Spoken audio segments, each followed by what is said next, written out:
Chapter 14. Jesse woke to the early morning sun's rays coming in the window. He had overslept. With a start, he jumped up from the couch and reached for his trousers. He had just gotten them up when the bedroom door opened and Kate walked in. "Oh, I'm sorry," she said, holding a hand to her eyes. A soft pink blush flooded her cheeks. "It's okay," Jesse said, tucking his shirt in. "I'm dressed now. You can uncover your eyes." "I suppose I should get used to seeing you like that," Kate said. But he noticed her eyes remained focused in the opposite direction. He bit back a smile as he answered. "Most days I'll be up before you will. It's not often I sleep in, but I can also take to changing in the washroom if it makes you feel more comfortable." "Oh, that is not necessary," Kate said as she entered the kitchen. "After all, this is your house." "It's our house now." Jesse filled the kettle with water to make the coffee. It was the one cooking area Kate was still challenged in, as she didn't drink it. So he often made it himself. In all other areas of the kitchen, though, Kate was extraordinary. She was not only a great cook, but an excellent baker. In fact, her cooking was so good that Jesse had been forced to let his belt out a notch. Another flood of pink filled her cheeks at his statement, and she turned quickly to the stove. She opened the firebox, but the matches kept going out before she got the wood lit. Had he made her nervous? "Here, let me help." Jesse reached for the match in her hand, but ended up grabbing her hand. Her eyes turned up to his, and Jesse found himself falling in their blue depths. He shook his head to clear the image of her lips that had flooded his brain and lit the firebox for her.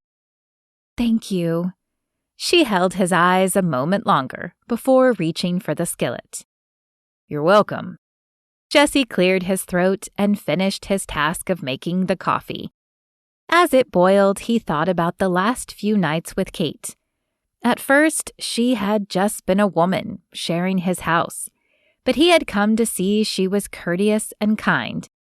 In the evenings, she would often darn his socks or knit while he read from the Bible. It was for all these reasons that he felt the need to do something special for her. He waited until she had joined him at the table, a pancake on each of their plates, before asking, "Kate, would you like to go for a ride this afternoon? I'd like to show you the sage fields near here, and the weather is supposed to be warm." He took a bite of pancake, enjoying the delicious flavor as he waited for her response. "I would love that." Kate's blue eyes sparkled. "It feels like I haven't been on a horse in forever. If you don't count the night I was fleeing for my life, that is." He swallowed and smiled. "Then it's settled. I will saddle up the horses after I finish this wonderful meal, and we will go for a ride."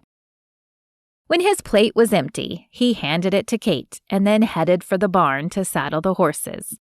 The sound of whistling surprised him, and he realized it was coming from his lips. He paused. He shouldn't be feeling this happy, should he?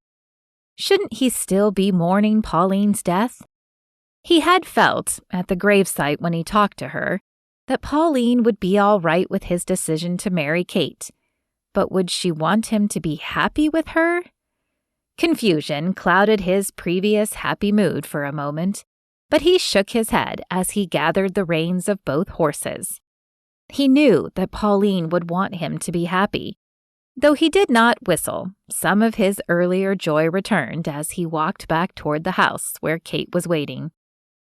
The air was warm, and there was little more than a light breeze flowing, but it tousled Kate's dark hair, sending it flowing around her shoulders in waves. He wondered briefly what it would feel like between his fingers.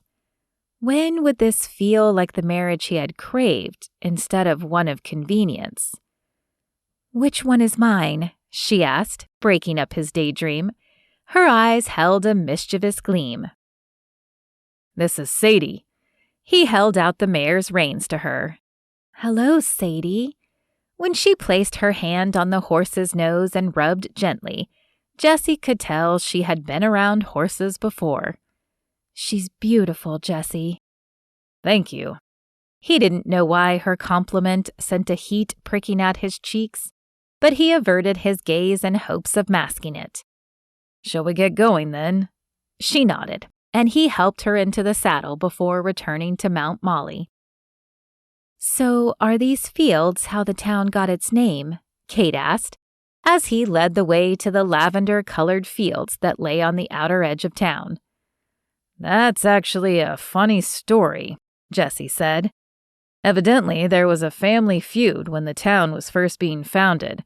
One half moved out near the sage fields and wanted to name the town Sagewood. The other half moved out toward the creek and wanted to name it Creekville. Eventually, they reunited and decided to combine names, hence Sage Creek." "That is a lovely story and an even lovelier name," Kate said with a smile. "I've always loved sage. I think it's because purple is my favorite color." "Then you are in for a treat," Jesse said. A few minutes later, the land sloped down, and a sea of purple lay before them. Kate gasped beside him. "I've never seen anything like it." The awe in her voice flooded him with warmth. Jesse smiled and led the way down the slope. Huge purple sage bushes filled the area, creating a carpet of purple with only a thin row in between them. The sage brushed against their legs as they went down one of the rows. Near the far left corner was a large weeping willow tree.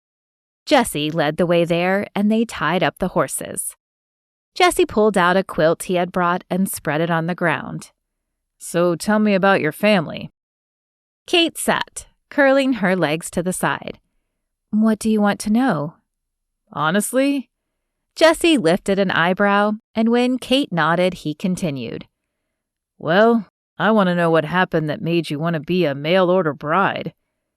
He hoped she wouldn't consider that too personal of a question. "It seems as if you had an established life and family there in Boston, and there is so much unknown out here." Kate tilted her head and pursed her lips. "Well, it wasn't in my grand plan, if that's what you are wondering, though I am not sure what was. I loved learning, and I loved writing, but the right man never came along.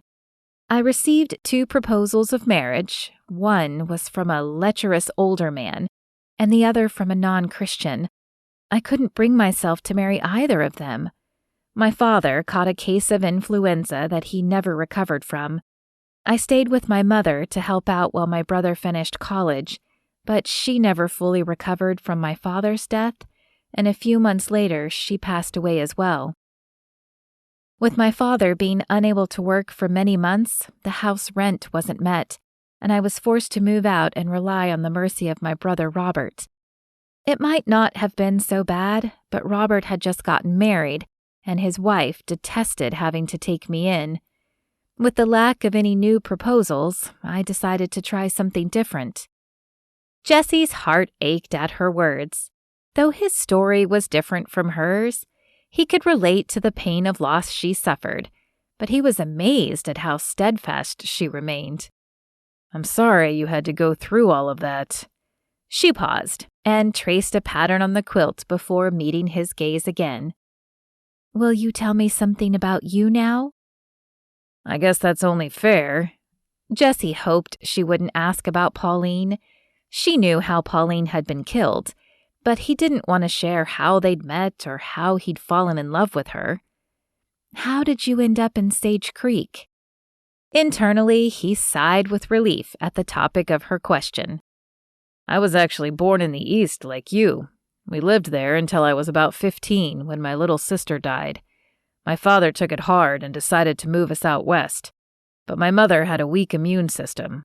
She died a year later, and I couldn't forgive my father. I moved out here when I was old enough to make it on my own." "Have you spoken to your father since?" Kate asked in a quiet voice. "I tried to a few years ago when I accepted Christ, wanting to make amends, but he had passed away a few years after I left, so I've been on my own ever since." Silence fell between the two until Kate said softly, "I guess we have each other now." Jesse looked at her and smiled. "Yes, I guess we do. Would you like to go have lunch at the cafe today?" "I'd like that," Kate said. They stayed a little longer, watching the sage sway slightly in the breeze, before packing up and heading back to town. After tying up the horses outside, they stepped into the Sage Creek Cafe and chose an empty table near the front. They had just finished enjoying a meal of roast and cornbread when James's voice thundered behind them. "When will you get it in your head that we don't want you and your fake replacement bride around here?" Kate's eyes widened and her hand flew to her face as everyone in the cafe turned and stared at them. "James, you are out of line," Jesse said, standing. "Kate has done nothing to you. She didn't even know Pauline. I know you miss your sister. I do too, but you have to let this go." "You can't tell me what to do." James was trying to be forceful, but the slurring of his words diminished his effectiveness. "Actually, James, this badge says that I'm the law, and I can tell you what to do. Now you're making a scene, and I'm asking you nicely to leave this establishment, go home, and sleep off whatever liquor you drank." James's answer was to swing a fist wildly at Jesse. It missed its target and sent James off balance. His good leg couldn't carry all the weight, and he fell to the floor with a great thud. A series of gasps and exclamations echoed throughout the room. "I'm going to see if I can find someone to take him home," Jesse said to Kate. "Will you wait here for me?" Kate nodded, her eyes still wide. Jesse helped James stand and ushered him out the door. "You aren't under arrest, James, but we're going to find someone to take you home." He wrapped an arm around the man who had almost become his brother and led him out the door. Kate watched Jesse and James exit before she allowed the tears that had been building up in her eyes to fall. She had finally been starting to feel like she was being accepted, but James's outburst shattered that image. Would she always have to be reminded she wasn't Jesse's first choice and was only his wife because Pauline had been killed? "Don't listen to him," a voice to her right said. Kate looked up to see a young female waitress looking down at her. The woman appeared about Kate's age, maybe a year or two younger, with dark hair and brown eyes. "I'm Sarah Miller, and I work here at the cafe. I want you to know that we don't all feel like James does. We miss Pauline, but from what Miss Ellen says, you're a wonderful person. If she vouches for you, it's only a matter of time before everyone sees what she does. I, for one, am glad you're here. It's nice to have another woman close to my age around, and I do hope we can become friends." "Thank you." Kate wiped her cheek and sniffed back tears. "I don't know if I can keep dealing with so much hatred." "Yes, you can. James doesn't hate you. He's just grieving.